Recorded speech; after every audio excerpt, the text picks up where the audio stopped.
Assalamualaikum warahmatullahi wabarakatuh. Saya Devi Chandra Karisma, NIM T2019-8016 akan menjelaskan tentang fungi. Mari kita belajar bersama tentang fungi.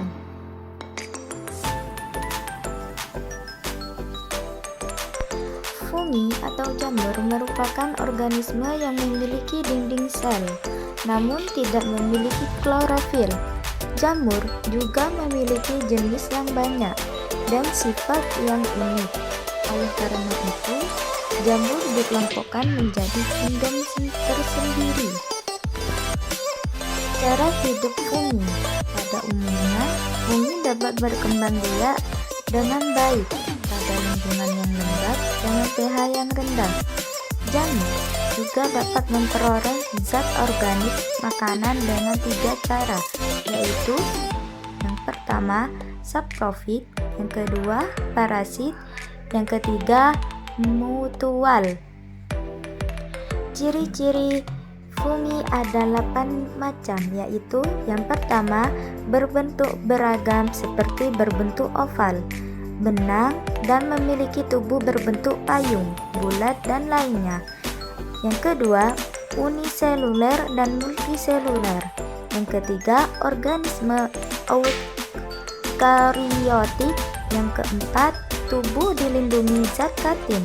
Yang kelima, tidak memiliki klorofil. Yang keenam, bersifat heterotrof. Yang ketujuh, struktur tubuh berupa hifa. Yang ke-8 terdapat miselium. Produksi fungi dibedakan menjadi 2, yaitu yang pertama yaitu generatif. Nah, di sini generatif adalah dengan cara menyatukan hifa atau singgami melalui tahapan. Yang pertama menyatukan plasmasem atau plasmogoni. Yang kedua, penyatuan intisel atau karyogami. Produksi seksual ada 3 tahap, yaitu yang pertama plasmogami atau peleburan plasma, 2 karyogami atau peleburan nukleus, yang ketiga meiosis atau pembelahan. Produksi aseksual dibedakan menjadi 2, yaitu yang pertama jamur uniseluler atau pembentukan tunas baru, yang kedua jamur multiseluler. Nah, di sini dibedakan menjadi 2. Yang pertama fragmentasi hifa, potongan hifa yang terpisah akan menanam jamur baru.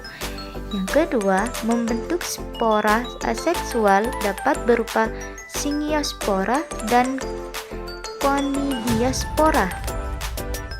Spora aseksual pada jamur dibedakan menjadi 3. Yang pertama zygospora, yang kedua ascospora, yang ketiga basidiospora.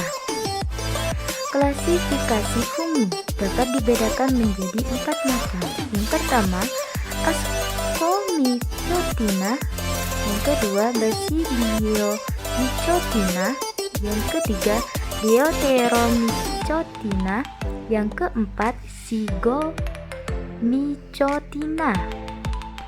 Ascomycotina ada 3 macam. Yang pertama hifa bersekat dan berinti banyak. Yang kedua bersifat saprofit dan parasit.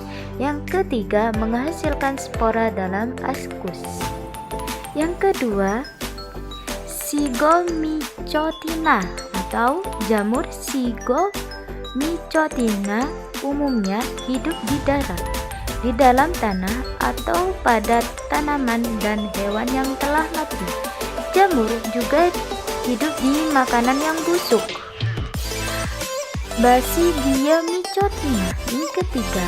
Nah, di sini ada 4 macam, yaitu berupa jamur multiseluler dan mikroskopis. Yang kedua hifa bersekat. Yang ketiga bersifat saprofit dan parasit. Yang terakhir mempunyai badan buah. Nah, di sini yang terakhir ada Deuteromycotina. Di sini ada beberapa macam tentang deuteromicotina. Yang pertama, sifat bersekat dan dinding selnya dari zat kitin. Yang kedua, umumnya berukuran mikroskopis. Yang ketiga, bersifat saprofit dan parasit. Yang keempat, dapat bersimbiosis dengan algae membentuk lichens. Yang terakhir, jika simbiosis dengan akar tumbuhan disebut mikoriza. Karena sudah semua saya jelaskan, jika ada kesalahan mohon maaf, dan terima kasih sudah menonton, dan jangan lupa belajar. Semangat, jangan patah semangat. Ada orang tua yang harus dibanggakan. Ingat itu. Sekian dari saya. Wassalamualaikum warahmatullahi wabarakatuh. Sampai jumpa.